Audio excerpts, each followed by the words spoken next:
One simple formula for speaking English is that we have to listen and learn many English sentences and we have to use them in our daily life. Okay, তো একটা basic formula সেটা কি আমাদেরকে বেশি করে শুনতে হবে এবং শিখতে হবে এবং সেগুলোকে আমাদের ডেইলি লাইফে অ্যাপ্লাই করতে হবে, তাহলেই কিন্তু আমরা ইংলিশে এফিসিয়েন্ট হয়ে উঠব। ইংলিশ নয়, যে কোনো ভাষাতেই আমরা যদি সেটা শুনি এবং সেটাকে শিখে নিই, তারপরে সেটাকে যদি অ্যাপ্লাই না করি তাহলে কিন্তু সেটা আমরা কখনোই মনে রাখতে পারবো না। তো মনে রাখার জন্য অবশ্যই আমাদেরকে সেগুলোকে অ্যাপ্লাই করতে হবে। তো এটাই হচ্ছে স্পোকেন ইংলিশের একমাত্র রুলস। ওকে, তো আমরা বেশি করে শুনবো ইংলিশ, বেশি করে শিখবো, সেটাকে মনে রাখবো, সেটাকে অ্যাপ্লাই করব। তো আজকে রয়েছি বেশ কিছু সেন্টেন্স নিয়ে। তো welcome to our channel unique learning lab. আমি সোমা। আর আজকের ক্লাসে যারা প্রথম এসেছো প্লিজ চ্যানেলটিকে সাবস্ক্রাইব করে নিয়ে পাশে থাকা বেল বাটনটিকে প্রেস করে অবশ্যই অল করে রেখো সমস্ত ভিডিওগুলোর নোটিফিকেশন পাওয়ার জন্য। আর আগে থেকেই যারা সাবস্ক্রাইব করে নিয়েছো তাদেরকে অসংখ্য ধন্যবাদ। তো দেখো ক্লাসটি শুরু করছি। তো আজকের ক্লাসে আমরা যেভাবে শিখব এইভাবে কিন্তু আমাদের অনেক বেশি মনে থাকবে একটা ওয়ার্ডস, তার মিনিং এবং সেটাকে কিভাবে আমরা সেন্টেন্সে অ্যাপ্লাই করব। তো প্রথম ওয়ার্ডটি দেখো, মাইন্ড। মাইন্ড মানে মন হয়, মাইন্ড মানে মনে রাখা, মাইন্ড মানে হচ্ছে মনে করা। তাহলে এগুলোকে আমরা কিভাবে সেন্টেন্সে অ্যাপ্লাই করব? কিছু মনে করো না, কিছু মনে করো না। Never mind, never mind, never mind, কিছু মনে করো না। তুমি কি কিছু মনে করবে? অনেক সময় বলি না যে আমি যদি এইরকম কাজটি করি তুমি কি কিছু মনে করবে? Do you mind, do you mind, do you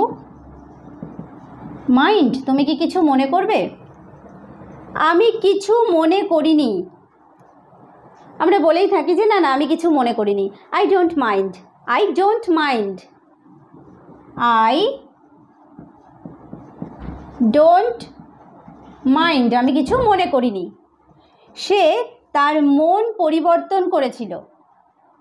দেখো সে তার মন পরিবর্তন করেছিল। এতক্ষণ আমরা কি দেখলাম? দেখো মনে করা, যে মনে রাখা বা মনে করা। এবার তার মন পরিবর্তন করেছিল, তাহলে হি চেঞ্জড হিজ মাইন্ড, হি চেঞ্জড হিজ মাইন্ড, হি চেঞ্জড হিজ মাইন্ড, সে তার মন পরিবর্তন করেছিল। নেক্সট দেখো, অ্যাস্টনিশড। অ্যাস্টনিশড মানে হচ্ছে বিস্মিত বা অবাক হওয়া। অ্যাস্টনিশড, আমরা খবর শুনে অবাক হয়ে গেলাম। অনেক সময়ই আমরা বলে থাকি যে বাবারে এইরকম একটা ব্যাপার, আমরা তো অবাক হয়ে গেলাম। তাহলে আমরা খবর শুনে অবাক হয়ে গেলাম। We are astonished at the news, we are astonished at the news, we are astonished at the news, we are astonished at the news. Next দেখো, ট্রেজার। ট্রেজার মানে হচ্ছে সম্পদ বা ধন দৌলত। ট্রেজার মানে হচ্ছে সম্পদ বা ধন দৌলত। দেখো সম্পদটি দ্বীপে সমাহিত করা হয়েছিল বা দ্বীপে রেখে আসা হয়েছিল, মানে সমাহিত মিন্স এখানে পুঁতে রাখা হয়েছিল। তাহলে সম্পদটি, তাহলে the treasure was buried on the island, the treasure was buried on the island. Next দেখো, ওয়েলথ। ওয়েলথ মানে হচ্ছে সম্পত্তি।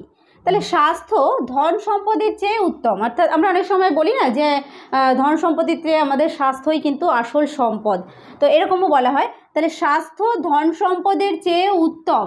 তাহলে health is better than wealth, health is better than wealth. Okay. Adventure.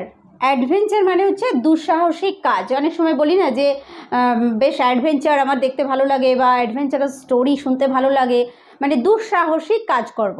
তাহলে দেখো তরুণরা দুঃসাহসিক কাজ পছন্দ করে। Young people like adventure, young people like adventure.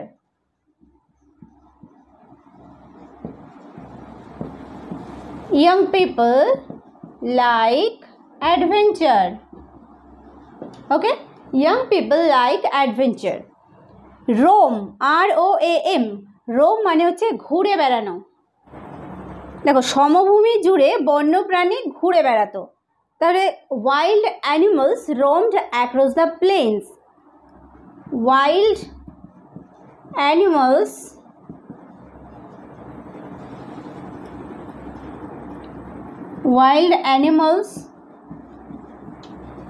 roamed across the plains. সমভূমি জুড়ে বন্যপ্রাণীরা ঘুরে বেড়াতো। তো এইভাবে ওয়ার্ডস এবং সেন্টেন্স যদি আমরা একসঙ্গে প্র্যাকটিস করি তাহলে এটা কিন্তু আমাদের অনেক বেশি মনে থাকে। ওকে, তো চলো নেক্সটটা দেখি। নেক্সট দেখো, গ্রোল। গ্রোল মানে হচ্ছে গর্জন করা। তো এটাকে আমরা সেন্টেন্সে ব্যবহার করতে পারি। দেখো, আমার পেট গর্জন করছে। যখন আমাদের খুব খিদে পেয়ে যায় তো পেটের মধ্যে বেশ ডাকাডাকি শুরু হয়ে যায়, তো তখন আমরা এই কথাটি বলতে পারি যে আমার পেট খুব গর্জন করছে। My stomach is growling. My stomach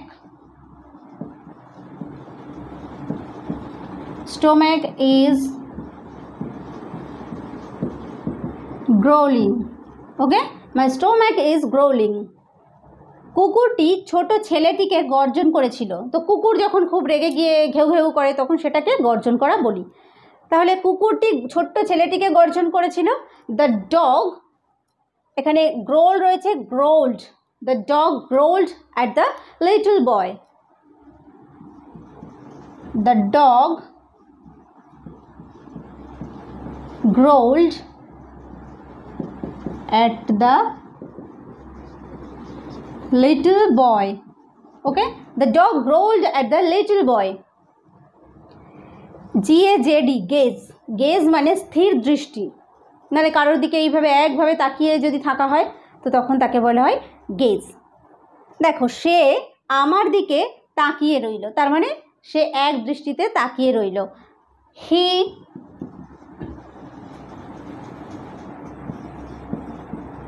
গেজড at me, বা সে আমার দিকে একইভাবে তাকিয়েছিল। হি গেজড at me.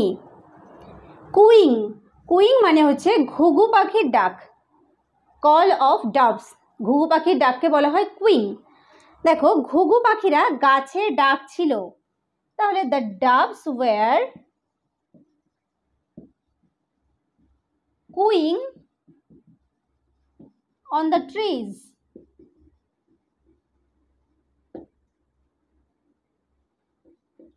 The doves were cooing on the trees. তুমি কি ঘুঘু পাখির ডাক শুনতে পাও? তুমি কি ঘুঘু পাখির ডাক শুনতে পাও? Do you hear the cooing? Do you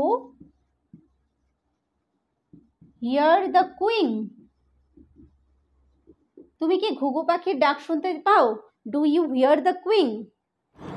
দেখো, মাউন্ড। মাউন্ড মানে হচ্ছে উঁচু ঢিবি, মানে কোথাও বেশ মাটি উঁচু হয়ে থাকলে, টিলার মতো হয়ে থাকলে যেরকম উঁচু ঢিবি তৈরি হয়, তো সেটাকে বলা হয় কি মাউন্ড। দেখো, শিশুরা ঢিবির উপর খেলা করছে, তাহলে the children are playing on the mound. The children are playing on the mound. The children are playing on the mound. Yawning. Yawning, YAWN, yawn, ING. Yawning মানে হচ্ছে হাই তোলা। Yawning মানে হচ্ছে হাই তোলা। আমি হাই তুলছি কারণ আমার ঘুম পাচ্ছে। I am yawning because I feel sleepy. I am yawning because I feel sleepy. I am yawning because I feel sleepy.